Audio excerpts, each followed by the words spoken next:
Olá, sejam bem-vindos a mais uma palestra aqui do Conselho Regional de Administração do Rio de Janeiro. Essa palestra está sendo transmitida ao vivo, através do nosso canal no YouTube. Hoje nós temos aqui no palco do auditório Gilda Nunes, o administrador André Monteiro, que vai falar sobre perícia técnica em grafoscopia. O André é um grande amigo nosso, né, que já esteve aqui algumas outras vezes, trazendo esse tema tão importante, tão interessante para o mercado de trabalho do profissional da administração. Bom, alguns recados para vocês que estão nos assistindo. Perguntas a serem respondidas pelo nosso palestrante devem ser enviadas no chat do YouTube. Façam as perguntas que no final eu vou voltar aqui e o André vai poder responder, tirar as dúvidas de vocês. Quanto ao certificado de participação, ao final do evento, eu vou deixar o link fixado aí no chat do YouTube também, aquele esquema. Clicou, fez o check-in, vão receber a solicitação para emissão de certificado diretamente no e-mail de vocês. Ok? No mais, sejam todos muito bem-vindos e passo a palavra para o André. Boa sorte, André. Muito obrigado. Olá, administradores. A palestra de hoje eu vou falar sobre perícia e assistência técnica em grafoscopia. Antes de dar início, meu nome é André Monteiro, eu sou administrador, pós-graduado em perícia judicial, mestrando em educação, perito judicial em grafoscopia e falsidade documental. Atuo como perito assistente técnico nas esferas judicial e extrajudicial. Sou professor de grafoscopia no curso de pós-graduação da FIURG. Autor do livro A Grafoscopia a Serviço da Perícia Judicial, publicado pela editora Juruá em 2008. E, recentemente, eu também escrevi um livro, A Perícia Grafotécnica da Nomeação do Perito até a Apresentação da Sentença, também publicado pela editora Juruá em 2022. Eu sou membro da Associação dos Peritos Judiciais do Estado do Rio de Janeiro, a APGERJ. Eu integro o Cadastro Geral de Peritos Judiciais do Tribunal Regional do Trabalho, também no cadastro de peritos do Tribunal de Justiça do Rio de Janeiro. Também integro o cadastro de peritos judiciais da Justiça Federal. Só a título de ilustração, essa é a capa dos dois livros em que eu sou autor. Eu quero dizer o seguinte, a APGERJ, que é a Associação dos Peritos Judiciais do Estado do Rio de Janeiro, formalizou uma parceria com o CRA, objetivando oferecer cursos aos administradores na área pericial. Em relação ao curso de formação de perito grafotécnico, que vai iniciar no dia 21 de outubro agora, e de forma presencial, contando com 56 horas, vai ser realizado durante 7 sábados consecutivos. A APGERJ autorizou que até 5 administradores que possam vir a se interessar pelo tema assistam à primeira aula de forma gratuita, permitindo, caso tenham interesse, que a inscrição possa ser efetivada antes do início da segunda aula, tá? Que será no dia 28 de outubro. Então, os interessados poderão procurar a Secretaria da APGERJ até o dia 26 de outubro. E a APGERJ, então, ela fica na Rua México, 148, nas salas 702 a 705, ficando próxima da estação Carioca do metrô, utilizando a saída da Avenida Rio Branco. E nessa palestra de hoje, nós vamos falar quem pode ser perito grafotécnico, qual é o objetivo da perícia grafotécnica, a remuneração do perito e do assistente técnico, a demanda por perícia e assistência técnica, a inscrição dos peritos nos tribunais, formas de pagamento da perícia, Equipamentos utilizados na perícia, alguns equipamentos vão ser comentados. Qual é a diferença entre perito e assistente técnico? Qual é a função do assistente técnico também, né? Apresentação do laudo e manifestação das partes. E vou falar um pouquinho sobre o exame grafocinético, tá? É reconhecida a profissão de perito judicial. O perito judicial é uma profissão que está reconhecida na classificação brasileira de ocupação, através desse código 204110, todavia ainda não regulamentada. Apenas para citar, nessa informação daqui, a de baixo, a de perito judicial, na penúltima linha, verificamos a inclusão de perito judicial grafotécnico e documentoscópico. Tá? Então, essas profissões já se encontram reconhecidas.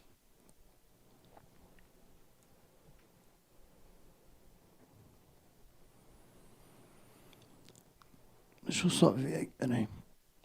Bom, quem pode ser perito? São profissionais legalmente habilitados e que comprovem ter conhecimento técnico necessário para a realização da perícia. Isso está no novo Código de Processo Civil, nesse artigo 156, parágrafo 1º. Antigamente, o perito ele precisava ter nível superior e devidamente inscrito num conselho de classe. Atualmente, não mais isso. Então, quem fizer curso livre nessa área de perícia grafotécnica, fazendo um curso de perícia judicial também, então, basta fazer um curso livre para poder se especializar e se inscrever nos tribunais. Bom, e a remuneração do perito no estado do Rio de Janeiro? Tá? Existe uma resolução, que é a 362 do Egrégio Tribunal de Justiça, que estabelece o limite de até 4 salários mínimos para a realização da perícia grafotécnica. E isso daí monta ao valor de R$ 5.280 por laudo produzido em muitas das circunstâncias. E esse valor ele pode ser superior a 4 salários mínimos conforme a quantidade de trabalho. Então, o perito tem uma assinatura para examinar, ele fatalmente vai ficar dentro desse limite. Mas se o perito, por exemplo, tiver 10 documentos, 20 documentos, 30 documentos, é razoável que esse valor a título de honorário seja majorado, né? E a remuneração do assistente técnico? O assistente técnico, para ele, existia uma prática no mercado que remunerava o valor equivalente a 80% dos honorários do perito. Mas, atualmente, essa negociação é livre entre o assistente técnico e a parte que o contrata.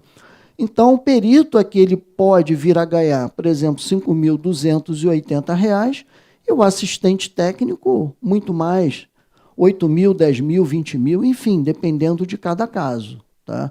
Então, geralmente eu costumo dizer que a assistência técnica ela é mais atrativa financeiramente do que para o perito. E qual é a demanda por peritos e assistentes técnicos? Né? Eu peguei dados compilados pela Secretaria Nacional do Consumidor, tá? Através da plataforma consumidor.gov.br, que registraram mais de 57.800 reclamações de fraudes por créditos consignados em 2022. E aí percebemos que é apenas uma modalidade de fraude, né? Tem, por exemplo, abertura de conta corrente fraudulenta, tem outras modalidades de empréstimos fraudulentos, assinatura em recibos, relações de trabalho e etc. e tal. Então, existem uma gama enorme de fraudes sendo cometidas diariamente e que acabam resultando em processos judiciais. Então, a demanda é muito grande. Um outro exemplo, a Justiça registra maior número de ações por fraude em empréstimo consignado. É um alvo muito grande, empréstimo consignado, né? Então, fraudes enormes acontecendo aí diariamente, com diversas ações na Justiça, e a Justiça, por sinal, ela precisa do perito para produzir um laudo para que possa esclarecer a verdade dos fatos. Número de golpes de falsos empréstimos consignados cresce nos últimos meses. E a gente já viu uma publicação em 2021. Quer dizer, isso é uma crescente, né? Então, golpe do consignado, que atormenta aposentados e pensionistas, ganha nova versão, né? E aí já acaba entrando, por exemplo, na era de documentos digitais também. Então, as fraudes vão aumentando, vão se alastrando e acabando com novas situações, com novas versões, né? Qual é o objetivo da perícia grafotécnica? É esclarecer para o magistrado e as partes no processo se a assinatura questionada é ou não autêntica. E como é que se faz a inscrição do perito nos tribunais? Nos tribunais, o perito ele pode se inscrever no cadastro de perito dos tribunais no estado do Rio de Janeiro, seja o Tribunal Regional do Trabalho, Justiça Federal, o Tribunal de Justiça do Rio de Janeiro, mediante a comprovação de seu conhecimento técnico, através da apresentação de certificados de conclusão de cursos dentro da área pericial, e além de um certificado de curso de perícia judicial com carga mínima de 21 horas. Tá? Isso é um pré-requisito no Tribunal de Justiça do Rio de Janeiro. Tá? E a PGERJ também ela tem esse curso de perícia judicial com carga horária de 30 horas. No Tribunal de Justiça tem a especificidade que você tem que aguardar 2 anos para comprovar a sua especialidade técnica.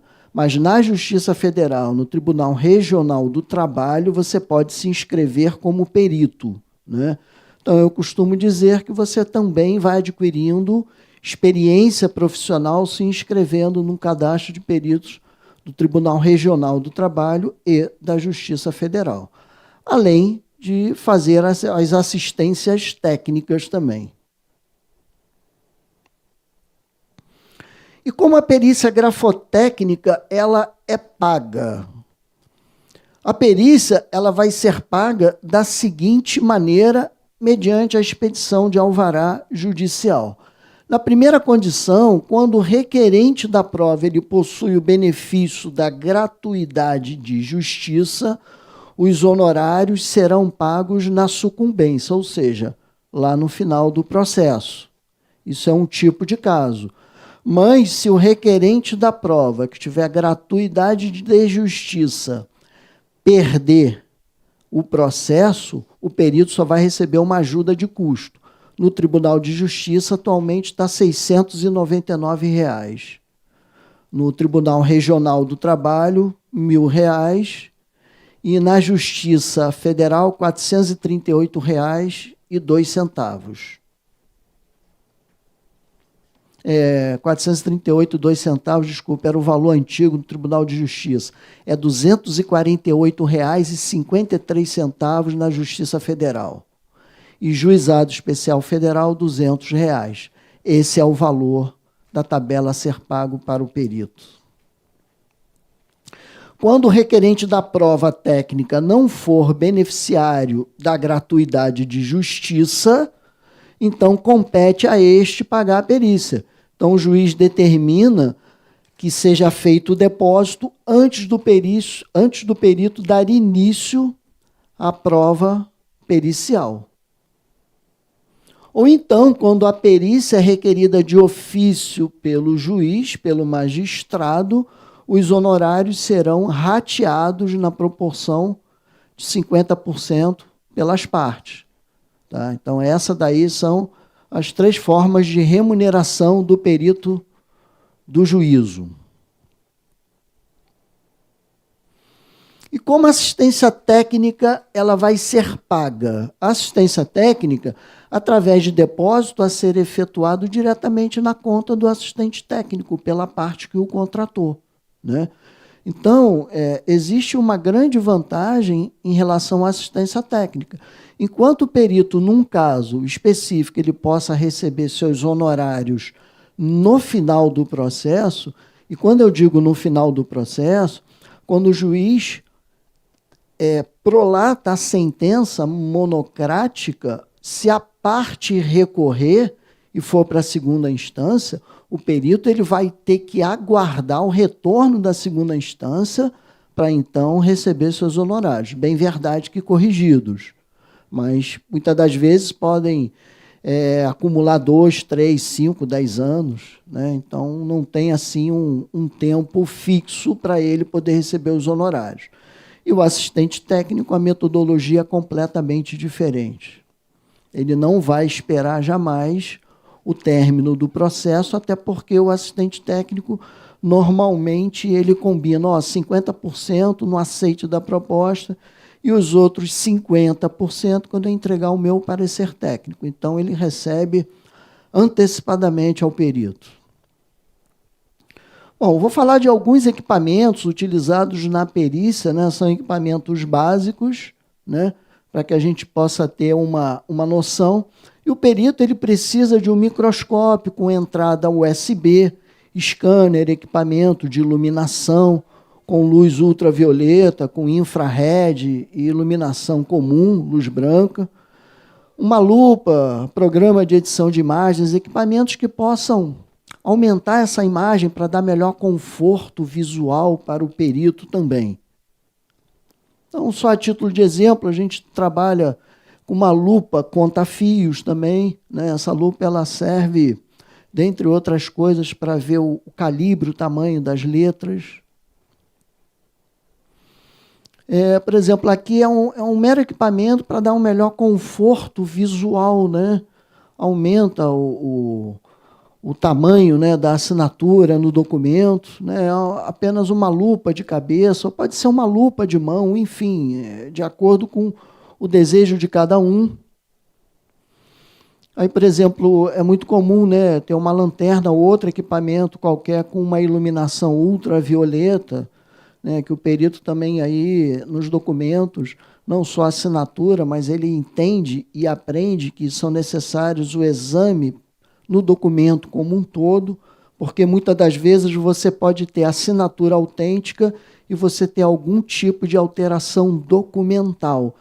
E com a iluminação ultravioleta, por exemplo, você consegue detectar, né, alguns elementos de segurança, por exemplo, no documento. Então, a utilização de iluminação ultravioleta é extremamente importante. Aqui é um microscópio com entrada USB, tem diversos outros modelos, mas aqui a finalidade é para mostrar que esse equipamento, principalmente para quem começa, não tem um preço exorbitante, né? Aqui um mero exemplo, esses equipamentos aí estão variando entre 70, 90, 100, dependendo de onde você queira comprar, né? Mas não é nada assim que seja muito caro. Esse aqui é um equipamento um pouquinho mais caro, né, mas ele permite uma ampliação forense da lupa com luz superior branca, tem variações de iluminações, né? Ele tem infravermelho, ele tem iluminação ultravioleta, né? E um valor aproximado aí de R$810, mas pode ser um pouquinho acima, enfim, mas não é nenhum absurdo, e ele é um equipamento que ajuda muito no exame, tanto de assinaturas como num documento como um todo. Existem outros equipamentos, mas apenas para trazer para você que nos assiste alguns equipamentos utilizados na perícia. Uma outra utilização, por exemplo, com uma lanterna, eu pego essa lanterna e, através da luz rasante, quase paralela ao plano, faz ressaltar sulcos, sombreamentos, relevos no traçado, né? Isso aí é muito comum de verificar, por exemplo, nas fraudes, aonde deveria ter sido lançada a assinatura de próprio punho, é produzida uma montagem. Então, montagem com, por exemplo, uma impressora a jato de tinta, ela não vai provocar no verso do documento relevos, ela não vai deixar a sulcagem do documento. Então, se o documento, né, apresentar essa característica daí de não ter sido produzido de próprio punho, né, se houver a fraude, então, à luz rasante, você consegue perceber isso daí. Além daquela situação muito prática e comum, principalmente nos punhos que são muito pesados, você passa o dedo no verso do documento, você vai sentir o alto relevo ali. Tem também a utilização de scanner, né, para escanear documentos e jogar para o laudo, e aí temos que tomar cuidado que essas digitalizações elas precisam ser não inferiores a 300 dpi, por questão de qualidade de imagem, né? E a diferença entre perito e assistente técnico, tem diferença aí, né?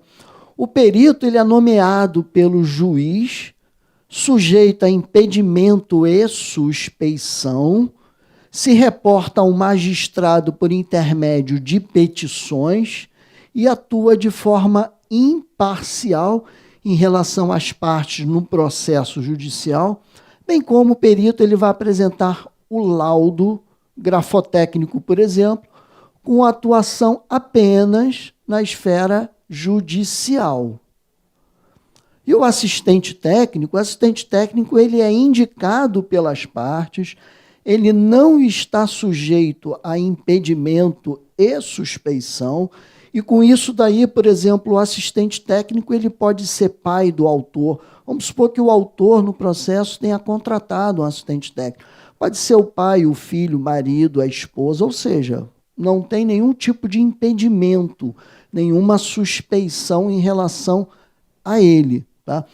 Ele se reporta diretamente à parte que o contratou, elabora quesitos para serem respondidos pelo perito do juízo, ele vai apresentar um parecer técnico, tá? E pode atuar nas esferas judicial e extrajudicial. Muitas das vezes eu fiz parecer técnico na esfera extrajudicial, cobrei meus honorários de assistência técnica e com aquele parecer técnico foi utilizado para ingressar com um processo judicial e eu acabei sendo assistente técnico na esfera judicial. Tá? Então, isso daí ocorre bastante também. Então, essas daí são as diferenças de perito e assistente técnico. E qual é a função do perito? Então, como já foi dito, ele vai se reportar ao magistrado para requisitar o que for necessário para a produção da prova técnica, podendo solicitar documentos originais apresentados pelas partes ou por terceiros. O perito ele pode fazer diligências, tá, em cartórios, em bancos, em repartições públicas, em empresas privadas, desde que ele esteja aportando um ofício do juízo. Tá? E ele também tem como função esclarecer, através do laudo grafotécnico, se uma assinatura questionada é ou não autêntica. Para isso que o juiz nomeia um perito, para que ele apresente um laudo conclusivo na esfera civil. Na criminal é uma outra história, que não vem ao caso. E qual é, então, a função do assistente técnico? O assistente técnico ele pode acompanhar, e deve, na minha visão, acompanhar o perito nas diligências, ele vai elaborar quesitos, que nada mais são do que questionamentos, para o perito responder através do seu laudo, tá? E ele pode também impugnar ou concordar com os termos do laudo apresentado pelo perito, né? Então, essas daí são as funções do assistente técnico. Vamos falar um pouquinho sobre método grafocinético. Tá? A gênese gráfica, quando eu falo em gênese gráfica, é analisar como o traço ele foi constituído, né? E a morfologia gráfica nada mais é do que a parte externa do lançamento, é a parte estática do lançamento. Bom, a assinatura ou a escrita, ela passa por 3 estágios. Evocação, que é recordar os símbolos caligráficos. Depois ela passa para a ideação, que é a parte da criatividade do indivíduo. E, por último, a execução, que é o momento em que o punho produz a assinatura no suporte, no papel. Então, a escrita ela passa por esses 3 estágios daí. Cada punho escritor irá apresentar as suas características próprias. Ou seja, a escrita ela é individual. Cada punho tem as suas características, as suas particularidades gráficas, os seus hábitos gráficos. Isso é inerente a cada punho e escritor. E qual é a ação do falsário? O que o falsário ele se preocupa? Em fazer o mais semelhante possível. Então, o falsário ele vai se prender mais à morfologia gráfica, né?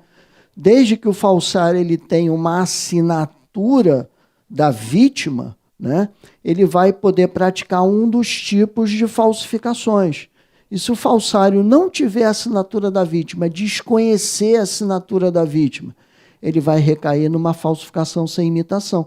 Ele vai fazer qualquer tipo de lançamento sem se preocupar em tentar reproduzir, porque ele não tem a assinatura, né? E a gênese? A gênese, então, como eu falei, ela vai estudar a formação do traço. Mas que formação do traço é essa? É como o traço se inicia, qual é o sentido promovido pelo punho para a confecção daquele traço, qual é a tendência do traço, se está em reta, se está em curva, se ele vai apresentar, por exemplo, valores angulares e curvilíneos em relação ao alinhamento, né, o comportamento da linha de pauta e outras características mais, quais são os tipos de ataques, como começa, como finaliza o traço, né? Então, isso tudo está dentro da formação genética, da gênese gráfica. E o que se analisa na construção do traço feito numa assinatura? Bem sabemos que nenhum punho escritor consegue produzir 2 ou mais assinaturas exatamente iguais, ou seja, ocupando o mesmo espaço físico no documento. Tanto é verdade que se você, após a palestra, fizer, por exemplo, 10, 20, 30, 50 assinaturas no papel, você vai verificar que uma assinatura não vai ocupar o mesmo espaço físico no documento, por algumas características, mas o que eu quero dizer é que nenhum punho escritor produz 2 ou mais assinaturas exatamente iguais. Se o perito, o assistente técnico, se deparar na condição de verificar 2 assinaturas exatamente iguais, no mínimo, uma delas é falsa.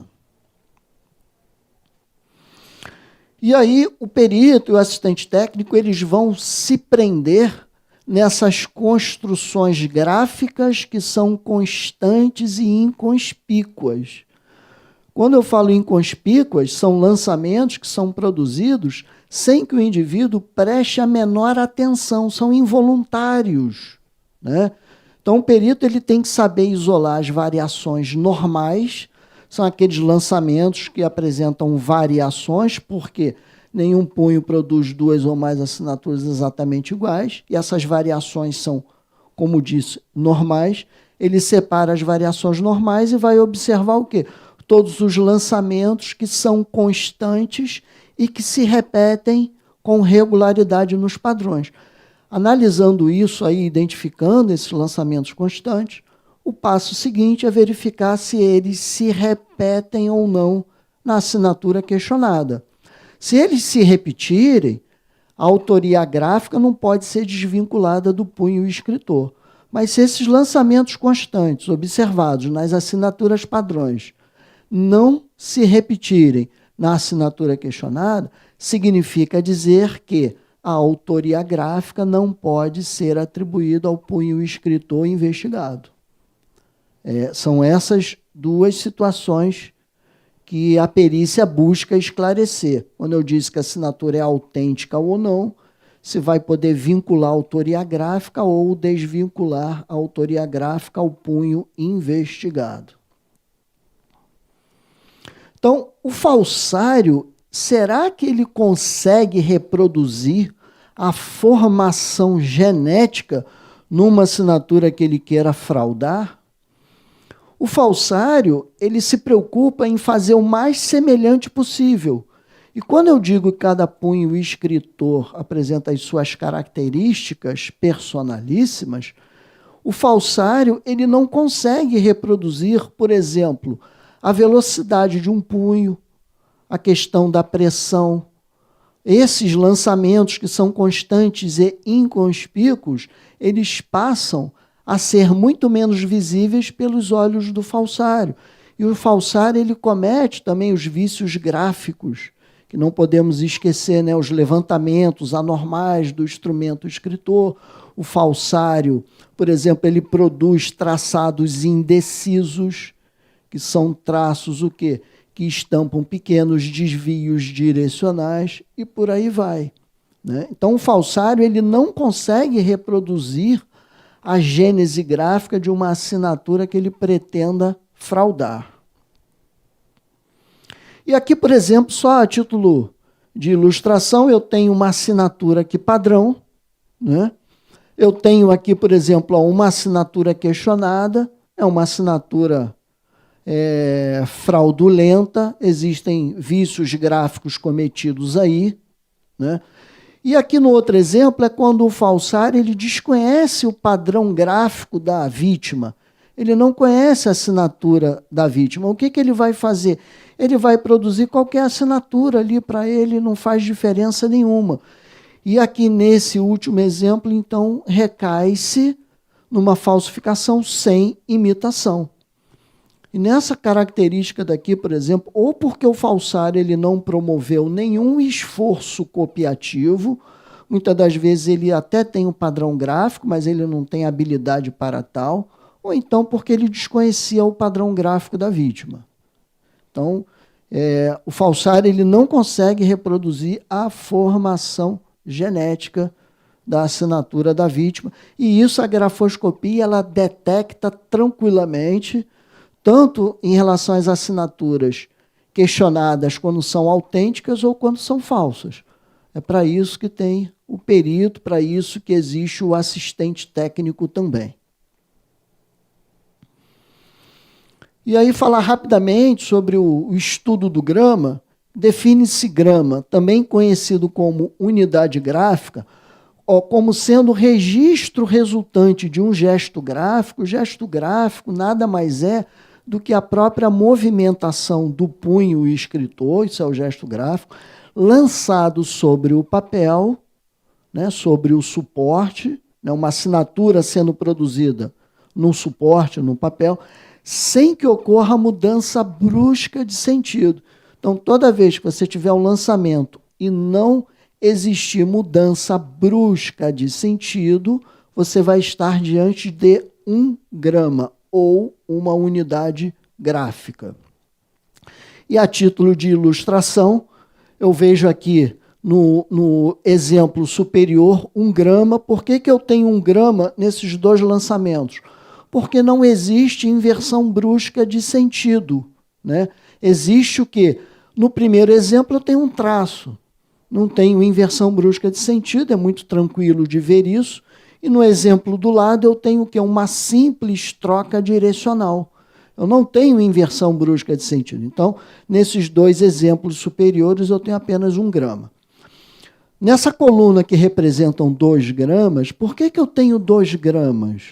Eu tenho 2 gramas porque eu percebo ali uma formação angulosa. Eu tenho o traço superior, no primeiro exemplo, e esse traço inclinado, que ele está indo para a esquerda, né, na parte inferior, existe uma formação angulosa, que é essa formação daqui. Quando eu tenho uma formação angulosa, vai existir o quê? Uma inversão brusca de sentido. Por isso que eu tenho 2 gramas. E aqui, por que eu tenho 2 gramas também? Porque eu tenho aqui, ó, esse primeiro traço aqui, eu não tenho inversão brusca de sentido. Mas como eu faço esse aqui, ó, já tem aqui, ó, uma formação angulosa. E todo esse traço aqui, ó, existe o quê? Uma simples troca direcional. Então, nesse lançamento aqui, eu tenho 2 gramas, como tem no outro também. Então, visualizou aqui, olha só, uma formação angulosa, eu vou ter o quê? Uma quantidade maior de gramas.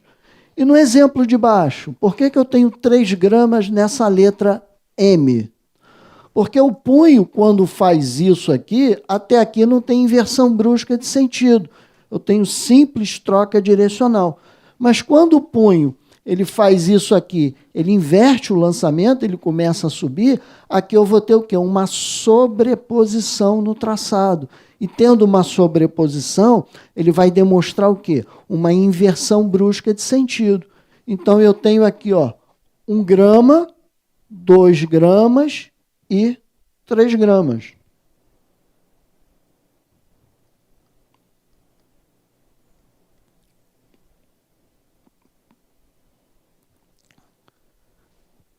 Não sei porquê, peço desculpa. Vamos voltar aqui. Voltou aqui para a tela. E por que aqui eu tenho 3 gramas também? Quando eu faço isso daqui, eu não tenho inversão brusca de sentido. Mas quando eu volto o lançamento, eu tenho o quê? Uma sobreposição do traçado.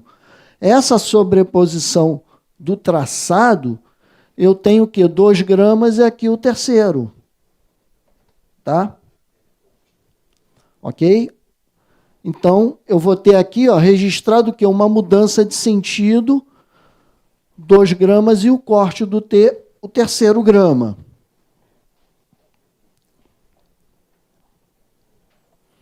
Então, quero propor aqui, rapidamente, um exercício para que a gente possa verificar quantos gramas tem nesse lançamento José. Então, recapitulando, eu vou verificar que eu vou ter 1 grama quando não houver o quê? Inversão brusca de sentido. Quando eu tiver inversão brusca de sentido, eu vou ter mais de 1 grama. Então, nesse exemplo aqui, José, quantos gramas eu tenho aqui? Vou dar assim um rápido tempo para que vocês possam pensar. Ok? Vocês chegaram à conclusão de que existem 6 gramas? Então, vamos ver aqui. Vamos corrigir.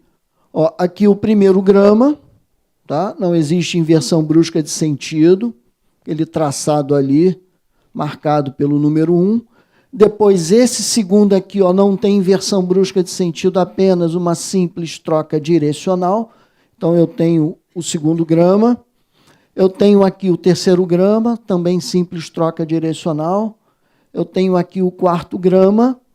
E vou ter o quinto grama a partir do momento em que o punho faz essa inversão brusca de sentido. E aí existe o que ali? Uma sobreposição do traçado. Então, e com isso daqui eu tenho 5 gramas e mais 1 grama mais o sexto grama. E se eu tivesse aqui, por exemplo, 3 pontinhos, né? Cada pontinho seria uma unidade gráfica ou 1 grama. Aí eu teria 9. Mas aqui no exemplo eu tenho meia dúzia, eu tenho 6. Ok?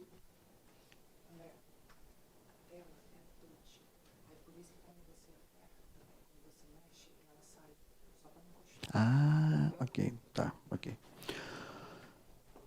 Tem agora os tipos de ataques e remates, só para fazer esse tipo de informação. O ataque é o início do traço e o remate a parte final do traço. Nos ataques, nós temos ataque sem apoio, ataque com apoio. São características diferentes. Ataque vindo do infinito, em gancho e em arpão. Todos eles apresentam características próprias para que o perito, o assistente técnico, possa defini-los. Bem como os remates também. Você tem a modalidade sem apoio, você tem com apoio, em fuga, em gancho e em arpão também. Então, é a maneira como o traço começa e a maneira como ele termina. E vai estar dentro o quê? Da formação genética, do estudo da grafocinética. E aí, dentro do estudo da grafoscopia e da gênese gráfica, mais propriamente falando, eu tenho o momento morfogenético, que o perito analisa, o assistente técnico também. Esse momento morfogenético nada mais é do que a trajetória independente do traço, tá? E esse traço, ele pode ter partes registradas ou não registradas. Mas o momento morfogenético eu vou contar para todos os lançamentos que foram produzidos de uma única etapa pelo punho, ou seja, de uma só vez. Então, cada lançamento que foi produzido de uma única etapa é um momento morfogenético. Nesse exemplo aqui simples, o que ocorreu aqui? Ó? O punho ele fez um traço, né? E eu consigo identificar aonde se encontram os pontos de ataque e de remate, ou seja, aonde ele começou e aonde ele finalizou. A gente consegue verificar isso aqui. Ó. Aqui foi o início e aqui foi a parte do traço. Então, como esse traço ele foi produzido de uma só vez, eu tenho um momento morfogenético. E aí eu reparo que na construção desse traço gráfico, todo ele alcançou registro no papel. Né? E isso quer dizer que, em momento algum durante a sua construção, o punho alcançou a velocidade absoluta. Né? Então, se todo o traçado alcançou registro, eu não tenho que falar em momento negativo. Tá? Então, eu só tenho parte registrada. Então, a parte registrada do lançamento vai denominar, eu vou chamar de momento ou registro gráfico. E a parte não registrada eu vou chamar de momento negativo. E o momento negativo vai ocorrer quando? Quando o punho imprimir uma velocidade absoluta. E é justamente quando a caneta perde o contato com o papel. Então, nesse exemplo daí, eu não tenho nenhum momento negativo. Tá? Nesse outro exemplo daqui, já é uma situação bem diferente. Por que ela é bem diferente? Porque eu consigo perceber que esse lançamento, que estão em forma de dupla laçada, né, consigo verificar que o punho ele fez de uma única vez esse lançamento, mas eu consigo perceber também que durante a execução desse lançamento aqui, tiveram duas partes não registradas no lançamento. Por que tiveram duas partes não registradas num lançamento que foi feito de uma única etapa? Ele possui partes não registradas em função que da velocidade absoluta do punho nessa passagem gráfica aqui. Né? Então, esse lançamento ele foi produzido de uma única etapa. Tá? Eu consigo verificar aqui, ó, aonde o traço começa, aonde o traço termina. Né? Eu consigo verificar que nessas marcações daqui não tem o que? Entintamento. A caneta ela perdeu o contato com o papel. Por que ela perdeu? Porque a velocidade do punho aqui era absoluta. Então, nesse caso aqui, eu vou ter dois momentos negativos. E é uma característica gráfica que nem todo punho escritor possui. Né? E essas características elas vão se apresentar onde? Nas escritas do tipo secundário, onde o punho atingiu a maturidade, o ápice da maturidade gráfica. São punhos automatizados, velozes, com muitas alternâncias de velocidade, de pressão e tudo mais. Né? Então, um punho, por exemplo, que tem uma escrita do tipo canhestro, uma escrita mais lenta, uma escrita escolar, jamais vai aparecer essa característica daí. Tá? E o falsário, por sinal, ele também não vai conseguir reproduzir isso daí, porque existem características que serão mostradas no curso, por exemplo, os tipos de momentos negativos. Tem o momento negativo espontâneo, fraudulento e o acidental, né? Então, isso tudo é visto no curso. Então, nesse exemplo, eu tenho um momento morfogenético. Por que eu tenho um momento morfogenético?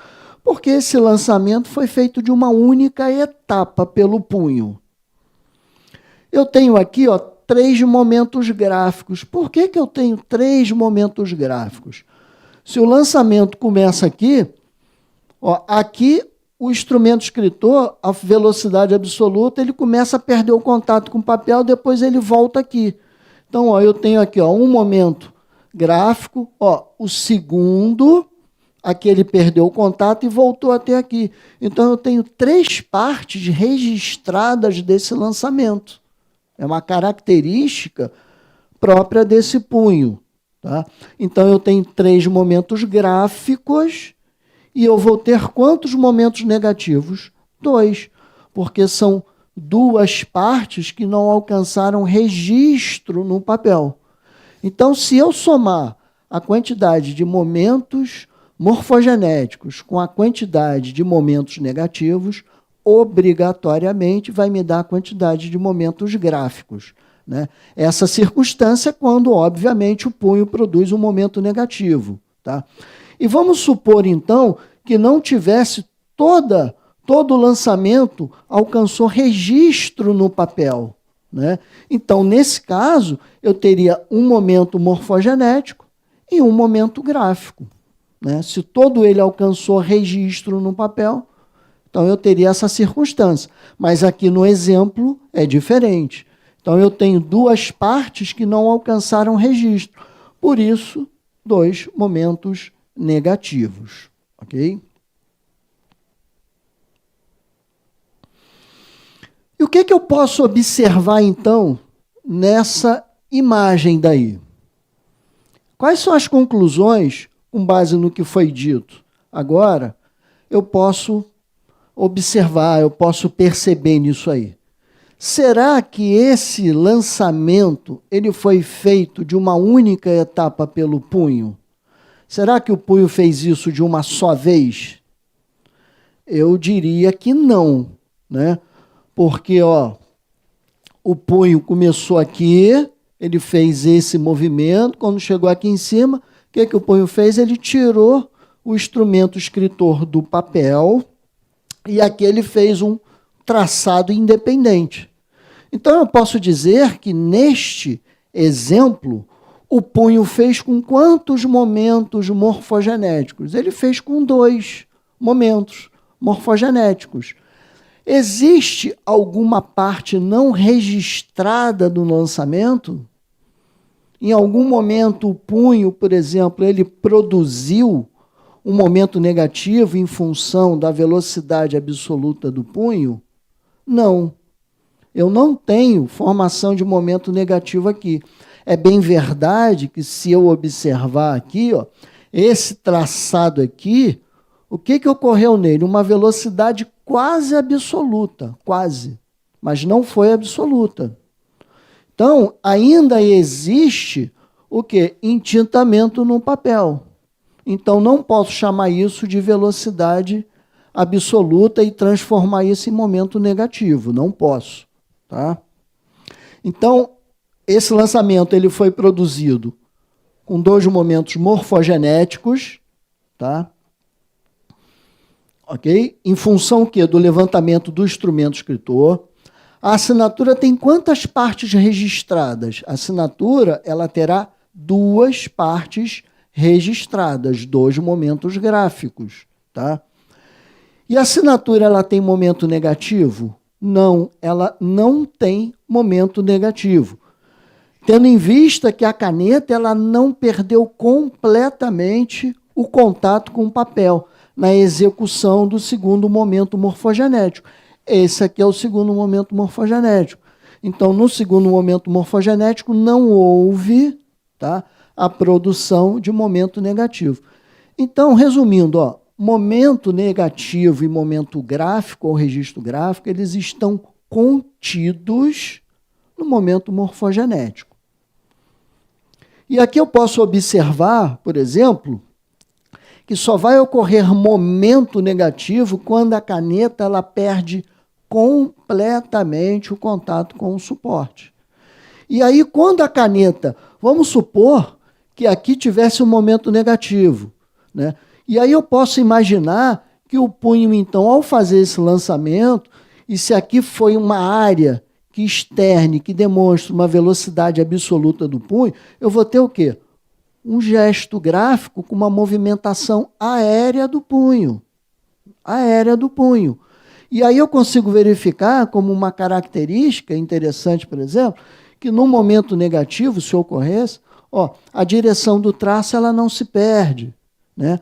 O traço que antecede a perda do contato no papel é fino e claro, e quando a caneta volta a ter contato com o papel, o traço obrigatoriamente tem que estar fino e claro, nos momentos negativos espontâneos. Pode acontecer o acidental, mas depois se explica melhor no curso. Então, não existe um momento negativo. O sentido genético, ele serve para analisar o direcionamento dos traços, tá? E aonde eu também posso concluir de onde se origina o traço e para onde ele se destina.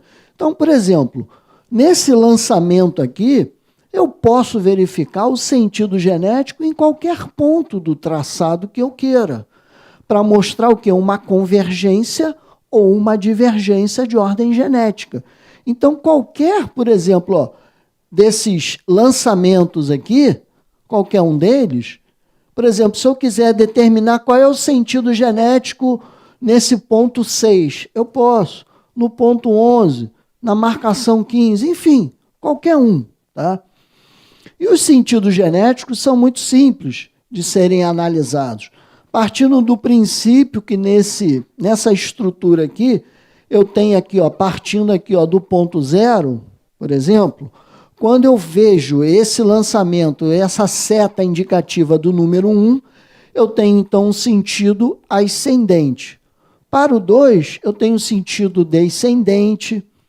Quando o punho faz esse movimento aqui, ó, é um movimento que está volvendo para a direita, ou então destro volvente. Para o outro lado, em direção à seta do 4, sinistro volvente, ou então volvendo, né, para a esquerda. Quando o punho faz um traçado com essa direção daqui, com esse sentido, eu vou chamar esse sentido de ascendente à direita, ou então destro ascendente, como queiram. Por exemplo, para a marcação da seta de número 6, eu vou ter descendente à esquerda. Eu vou ter também para o 7 a seta indicativa como ascendente à esquerda. E no 8, descendente à direita. Então, rapidamente, um exemplo aqui. Se eu tiver essa assinatura, né, eu estou fazendo os meus exames de confronto e eu quero determinar qual seria o sentido genético nesse traço aqui, onde a seta indica. Qual seria o sentido genético? E aí, para ficar muito mais fácil, eu faço a seguinte pergunta. Esse traço está subindo ou está descendo? Ah, está descendo? Para a esquerda ou para a direita? Bom, está descendo para a esquerda. Então, esse traço vai ser o quê? Descendente à esquerda. Então, o sentido genético ali é descendente à esquerda. Fica mais fácil quando eu pergunto, até adquirir a prática. Nessa marcação 2 aqui, qual seria o sentido genético? Da mesma maneira, o traço está subindo ou está descendo? Para a esquerda ou para a direita? Então, o traço está subindo para a direita, então ascendente à direita. Um outro exemplo aqui, qual seria o sentido genético nesse ponto 3 aqui? Se o traço está descendo para a esquerda, então descendente à esquerda, ok? qual seria o sentido genético desse traçado aonde a seta de número 4 aponta? Ele está subindo? Não, está descendo. Para a esquerda ou para a direita? Ah, para a direita, então ele é descendente à direita. Okay? E assim nós vamos. Por exemplo, esse traço daí, essa marcação daí, né? Se eu não souber aonde começa o traço e aonde termina, eu não tenho certeza. Por exemplo, ó, nesse caso aqui específico, o indivíduo ele fez com esse sentido, com essa direção. Mas vamos até supor, né, que ele tivesse feito aqui, ó, começando aqui em cima e finalizando embaixo. E aí eu vou ter os sentidos o quê? Opostos. Né? Nesse caso aqui específico, o traço está subindo para a direita. Então eu vou ter o quê? Ascendente à direita. Mas se ele tivesse começado aqui, aí eu teria o quê? Ó, ele estaria descendo para a esquerda, aí eu teria descendente à esquerda. Então, para que você possa determinar o sentido genético, primeiro você tem que saber aonde começa o traço e para onde ele está indo. Tá? Se você não conseguir identificar onde estão os pontos de ataque, você vai falar outras características daquele traço, por exemplo. É um traço que vai apresentar aqui ó, a característica retilínea com maior pressão exercida pelo punho, por exemplo. Então, nesse ponto 6 aí, qual seria o sentido genético dele? Né? Então, como eu acabei de falar, será que o traço ele começou aqui ou começou aqui? Bom, traço começou aqui. Começou aqui, então ele vai ter o quê? Qual é o sentido? Está descendo, tá? Para a direita ou para a esquerda? Está descendo para a esquerda. Então eu vou ter que sentido genético? Eu vou ter descendente à esquerda. Ok? E na tendência do traço também é muito simples, muito fácil. Né? Basta você verificar o quê? Se os traços são produzidos em curva, se são retilíneos ou então em ambas as formas. Né? Então, por exemplo, nessa situação daqui, aonde eu aponto com a seta o número 1, qual é a tendência desse traço aí? Esse traço ele está em reta ou está em curva? Ah, está em curva? Então vai apresentar o quê? Uma tendência curvilínea. Então, e agora, esse traço aqui indicado pela seta número 2, ele está em reta ou está em curva? Ah, está em reta? É isso mesmo. Então ele vai ser o quê? Apresentar uma tendência retilínea, uma formação retilínea. Não tem mistério. Né? Aqui, por exemplo, no ponto 3, esse traço está o quê? Está em reta ou está em curva? Está em curva? Muito bem, está em curva. Então vai ser uma formação o quê? Curvilínea. E eu tenho aqui, ó, nesse ponto 4, o traço apresenta o quê? Uma reta. Né? Então ele vai apresentar o quê? Uma formação retilínea. E agora, qual é a formação desse traço? Ele apresenta que tendência, curvilínea ou retilínea? Ele vai apresentar uma tendência retilínea. E agora, qual é a tendência na indicação da seta número 6? É um traço que está com formação que? Curvilínea. Então, é muito tranquilo. E aqui, nesse ponto aqui onde a seta aponta, isso é uma característica, por exemplo, de um punho, em que ele faz, por exemplo, essa letra O, e essa parte aqui superior do grama circular, ele se produz com que tendência? Com uma tendência curvilínea. E qual é o grau de importância, então, de analisar essas tendências do traço, esses sentidos genéticos? É porque o falsário ele não consegue reproduzir a gênese do indivíduo. Né? E aí, o que significa dizer? Bom, a princípio, uma letra O não tem dificuldade em fazer. Não existe dificuldade. Mas se o punho autêntico tem essa característica de fazer esse traçado aqui específico, com formação retilínea, isso sendo uma constante, o falsário dificilmente vai perceber essa característica personalíssima. Então, o falsário, ele fizer aqui uma tendência curvilínea, eu já vou ter o quê? Uma divergência de ordem genética. Para isso que a gente analisa tanto os sentidos. Por exemplo, ó, tem punhos, em relação ao sentido que vimos antes, que o I, aqui, ó, o sentido genético que deu origem ao remate é o que? Ascendente à direita, ele está subindo até finalizar o traço. Mas tem punhos que finalizam aqui embaixo. Então, um sentido genético diferente.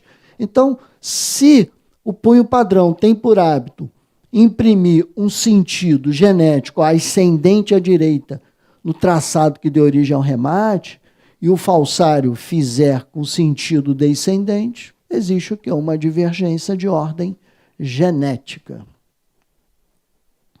Então, 7, retilíneo. Os claros e escuros na assinatura, simplesmente eles servem, mas são muito importantes, para verificar o que? As características de velocidade e de pressão do punho e escritor. Então, nos traços que se apresentam mais finos e mais claros, eles são oriundos o quê? Do emprego de maior velocidade. E os traços que são mais espessos, mais escuros, eles são produzidos o quê? Com maior pressão exercida pelo punho sobre o instrumento escritor. E resulta o quê? Nesses traços mais espessos, mais escuros. Então, no exemplo aqui, ó, onde a seta de número 1 aponta, eu vou ter o quê? Um traçado onde eu observo o quê? Mais fino e mais claro. E para essa construção, o punho imprimiu o quê? Uma maior velocidade. Então, para esse traço aqui, eu vou ter uma característica o quê? De maior velocidade impingida pelo punho. Nessa seta de número 2, eu vejo o quê? Um traço mais espesso, mais escuro. Então, o punho produziu o quê? Com uma maior pressão. Tá? Por isso que eu consigo verificar essas distinções. E aí vamos verificar, dentro do grau de importância, ó, que o punho padrão ele tem por hábito sempre produzir esse traçado aqui com predomínio de maior velocidade. E é uma constante no punho. Aí eu vejo que na questionário isso daqui o quê? Está o quê? Uma maior pressão. Então, em relação à dinâmica, vão haver o quê? Divergência de ordem genética. Então, nesse ponto 3 aí, fica claro e evidente, né, um traçado produzido com uma maior pressão. Então, eu tenho predomínio de maior pressão na sua constituição. Aqui o 4, ó, o traço está bem fino e bem claro. Significa dizer que o punho estava imprimindo o quê? Uma maior velocidade até o instrumento escritor perder o contato com o papel. Isso aqui é um remate em fuga. Mas esse traçado que está a seta apontando foi produzido com uma maior velocidade. Ó, traço mais fino e mais claro. Não podemos ter dúvida em relação a isso.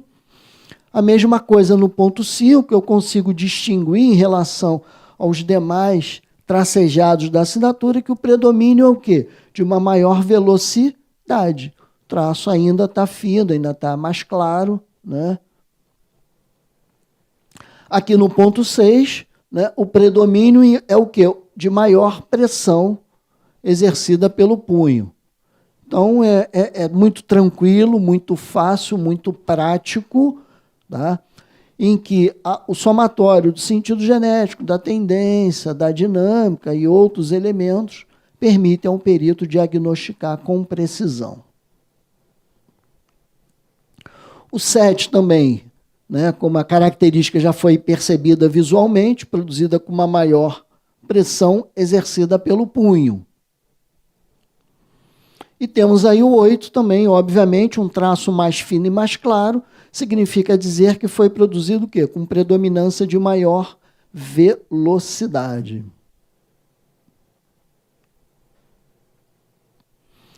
E aí tem agora uma particularidade muito interessante, para se determinar, olha, o ponto de ataque, o ponto de remate e o sentido genético dos traços circulares e semicirculares, a solução ela estará na análise das estrias gráficas, que ela é muito interessante e que se pega o falsário num dos pontos exatamente aí. Por exemplo, quando eu tenho esses dois algarismos aí, será que eles foram produzidos com a mesma formação genética? Como é que eu posso identificar, né, que esse 2 aqui à esquerda, onde ele começa e aonde ele termina? Será que ele começou em cima ou começou embaixo? Será que ele terminou em cima ou terminou embaixo? Então, essas dúvidas, elas são totalmente esclarecidas, totalmente desvendadas quando eu faço o quê? A análise da estria gráfica. E essa estria gráfica, ela vai me dar o quê? O sentido preciso do traço e vai me indicar o quê? Os pontos de ataque e de remate. É verdade? É verdade. Basta uma única estria aparecendo para que eu possa, né, identificar essas características. Então, por exemplo, quando eu vejo aqui, nessa seta aqui verde, ó, a estria, ela vai sempre partir da borda interna em direção à externa. Então, aonde a seta está marcando, e a gente consegue verificar isso exatamente nos pontos de curva de um lançamento, né, onde eu consigo verificar o quê? Ó, esse lançamento aqui está em curva, ok? Então, ó, essas ranhuras, elas são chamadas de estrias gráficas. E aí eu consigo perceber o seguinte, ó, a estria aqui onde está essa seta verde, exatamente nesse ponto, partindo da parte externa, indo em direção, ó, à parte externa. Essa aqui é a parte externa. Aqui, esse lado aqui é a interna. Então, ela indo da interna para a externa, significa dizer que o punho fez esse movimento aqui. Se o punho fez esse movimento aqui, ele finalizou aonde? Em cima. Ele começou o traço aqui embaixo. Isso a gente vê com muita insistência no curso, com diversos exemplos. Tá? Então, aqui eu vou ter aqui, ó, no ponto 1, ele começou aqui, o lançamento. Ele fez isso aqui e finalizou ali em cima. Então, quando ele fez esse traçado, esse lançamento, o que ele produziu aqui? Ó? Um sentido anti-horário, contrário ao relógio. Ok? E no exemplo do lado, eu consigo verificar, e agora ficou mais fácil para todo mundo, que aqui, ó, onde vai marcar a seta, por exemplo, ó, existe a formação de uma estria gráfica. E ela está partindo, ó, o lançamento aqui está em curva, né? Então, ó, se está em curva, aqui, ó, é a parte interna e aqui é a externa da curva. Então, sempre partindo, ó, da borda interna em direção à externa, ela vai revelar o quê? O sentido impingido pelo punho para a constituição desse traçado. Então, diante dessa visualização da estria, e aqui, ó, nessa parte aqui de baixo, tem uma estria que basta apenas uma. Tem lançamentos que vão ter 2, 3, 5, enfim. Mas se eu identificar apenas uma, já é suficiente. Já me dá com precisão. Então, o que acontece? Nesse segundo exemplo daí, o ataque começou em cima. No exemplo do lado, o ataque começou embaixo. O traço começou a se formar embaixo, no primeiro exemplo. E no lado direito, né, ele começou aonde? O ataque começou em cima. Então, eu tenho aí o quê? Formação genética divergente. Tá? Então, essa ferramenta aqui, ela é muito interessante. E por que, então, que, ó, sentido horário? Ó, ele fez no sentido do relógio, ó, sentido horário. Então, vamos supor que o punho padrão ele tenha por hábito, ó, fazer o algarismo 2 sempre começando embaixo. É uma constante nele, é um hábito dele. Ele faz isso de forma o quê? Involuntária.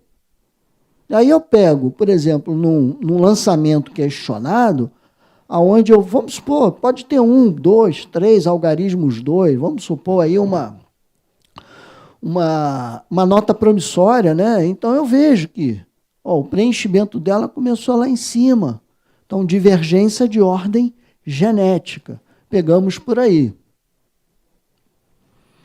A mesma coisa aqui, por exemplo, a letra A. E agora já fica mais fácil quando a gente consegue verificar o quê? O sentido, né? E o sentido aqui, eu estou para determinar se é um sentido horário ou anti-horário. Não são os sentidos que eu falei anteriormente, ascendente à direita, descendente à esquerda, não. Esse aqui é um outro sentido produzido nesse lançamento daí. É um sentido que eu vejo para verificar o que? Aonde se encontram os pontos de ataque, de remate, tá?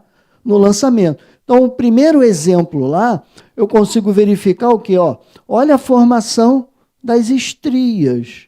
Olha, partindo da borda interna da curva, indo em direção à parte externa. Tá? Então, com isso daí, eu consigo verificar que o ponto de ataque, aonde começou o lançamento, é na parte interna desse grama circular, onde está o algarismo 1 ali. Tá? Então, ele começou ali, ele fez o movimento circular e finalizou ali onde está o 2 ali. Ó. Então, ele, nesse tipo de exemplo, ele fez o quê? O sentido horário ou o sentido anti-horário? Pela posição das estrias, só posso dizer que foi feito o sentido o quê? Horário. É para isso que serve a análise das estrias gráficas, nos lançamentos circulares e semicirculares. É justamente para isso aí. As características do punho são reveladas aí. E o falsário, ele não percebe. No outro exemplo daí, eu vou verificar o quê? Olha a posição das estrias. E aí vamos verificar que só tivesse, por exemplo, ó, essa estria aqui de baixo, aquela ali de cima. Basta apenas uma. E ali eu consigo verificar o quê? Que da borda interna, ó, esse lado aqui é o lado da curva, a parte interna, e aqui a parte externa. Localizei a área interna e a área externa, eu vejo a estria vai sempre partir da borda interna em direção externa. Sempre será assim. Nunca o oposto. E ali já vai me revelar o quê? Qual é o sentido do traço. Então, eu vou conseguir verificar que o ataque, aonde começou o traço, está aqui em cima, e o remate está mais aqui para o lado, no ponto 4. Né? E observando pela estria, eu vou verificar o quê? Qual é o sentido desse lançamento daí. Eu consigo identificar, então, que esse sentido é o quê? Um sentido anti-horário, está contra o movimento do relógio. Então, no meu laudo, no meu parecer técnico, eu vou informar isso aí. Que, por exemplo, a primeira letra A lá, se for um hábito gráfico do punho fazer aquilo automaticamente, então o punho apresenta sentido horário. Enquanto que na questionada apresenta o que? O sentido anti-horário. Então aí eu consigo demonstrar o quê? A divergência de ordem genética, de ordem grafocinética. Aí eu pergunto assim, como já foi dito, algum punho escritor consegue produzir duas ou mais assinaturas exatamente iguais? Não, nenhum punho escritor, por causa das variações gráficas normais. Então, repetindo, se eu estiver diante de duas ou mais assinaturas exatamente iguais, e quando eu digo assim exatamente iguais, elas se sobrepõem, né? Então, você vai verificar que, no mínimo, uma delas é falsa. Bom, chegamos aqui ao fim da apresentação, tá? Mas eu queria convidar, tá, os administradores que assistiram essa palestra, que se interessaram pelo tema, né? E muitas das vezes eles podem ter algum parente, algum amigo, né, que possam comentar a respeito. Coloquem a palestra, indiquem a palestra para eles assistirem, né? Então, os administradores que se interessarem, gostaram, indicarem alguém, né? Eles podem se inscrever no curso presencial de formação de perito grafotécnico, que será ministrado na Apgerge, com aulas presenciais, tá? E programadas durante 7 sábados consecutivos. Eu estarei lá durante 7 sábados consecutivos, nessas datas aqui, começa dia 21. Então, foi aberta a possibilidade. Se o administrador quiser, ele assiste a primeira aula sem pagar absolutamente nada, e se interessando, ele antes da segunda aula ele providencia a sua inscrição. No horário de 8h30 às 4h30, contando com carga horária de 56 horas. Tá? Então, só para telefone de contato da APGERG, o e-mail, e saber se nós temos alguma pergunta, que eu estaria à disposição para respondê-las. Oi, André, maravilhosa palestra. Temos perguntas, sim. Temos 2 perguntas aqui para você. O Valdeci Rodrigues Ramos pergunta: através de IA, conseguimos detectar escrita falsificada com mais técnica ou a tradicional em tela é mais precisa? Bom, a inteligência artificial ainda está começando a incorporar nos hábitos de muitas pessoas, né? Mas o exame grafotécnico eu ainda prefiro, né, que seja no modelo tradicional, com lançamentos produzidos em papel, e é completamente diferente, por exemplo, em documentos digitais. São situações completamente distintas, a análise e tudo mais, né? Mas, por exemplo, posso até dizer o seguinte, que existem falsificações produzidas até com braço mecânico, né? Que você olha assim, você tem a impressão de que a assinatura é autêntica, mas nesse braço mecânico não vai haver, se o punho tiver alternância de velocidade e pressão, não vai ficar bem exposto isso daí, ok? Muito obrigado, Valdeci. E a segunda pergunta é da Márcia Cira de Oliveira Souza. Ela pergunta: quando acontece esse momento negativo, é porque o punho escritor tem habilidades no seu lançamento gráfico? Muito obrigado, Márcia. O momento negativo ocorre em função da velocidade absoluta impingida pelo punho na passagem por algum lançamento gráfico. Então, naquele momento, o instrumento escritor ele perde o contato com o papel porque o punho ele está muito veloz. Nesse movimento, a caneta ela perde o contato com o papel, mas repare que o movimento do punho continua no ar. E a gente chama isso de movimento aéreo, até chegar num ponto em que a velocidade ela é reduzida, ela sai de absoluta, ela volta para quase absoluta e o instrumento escritor ele vai voltar a ter contato com o papel. Então, como eu disse antes, no momento negativo, para ocorrer o traço que antecede ao momento negativo, ele já tem que estar fino e claro. Por quê? Porque o punho está indo em busca da velocidade absoluta. Atingiu a velocidade absoluta, perdeu o contato com o papel. Essa característica de velocidade absoluta foi diminuindo, deixou de ser absoluta, a caneta vai voltar a ter o contato com o papel. Então, o momento negativo não são todos os punhos, tá, que apresentam essa característica, mas o punho que a possui é um elemento de grande importância para a realização dos exames. É um movimento muito particularíssimo, personalíssimo. Eu falei só 2, mas chegou uma terceira aqui. Sem problema, vamos lá. LCF Gestão. Ele pergunta: como proceder com as assinaturas eletrônicas? Qual a técnica para sua análise? Bom, assinaturas eletrônicas, né, por exemplo, se ela está na modalidade de um documento digital, por exemplo, né, você tem recursos e mecanismos para extrair, para verificar a autenticidade daquela assinatura. Por exemplo, muito comum hoje em dia você vê a questão da selfie que está inserido no contexto, a questão do IP, da geolocalização também. Então, são essas investigações que o perito faz, né? Por exemplo, foi assinatura através de uma certificadora. Você vai verificar, por exemplo, dentro daquela certificadora, né, a autenticidade ou não. E aquelas assinaturas, por exemplo, que contam com o ICP Brasil, essas assinaturas, risco de fraude é mínima, né? Então, esses exames em documentos digitais é uma outra circunstância.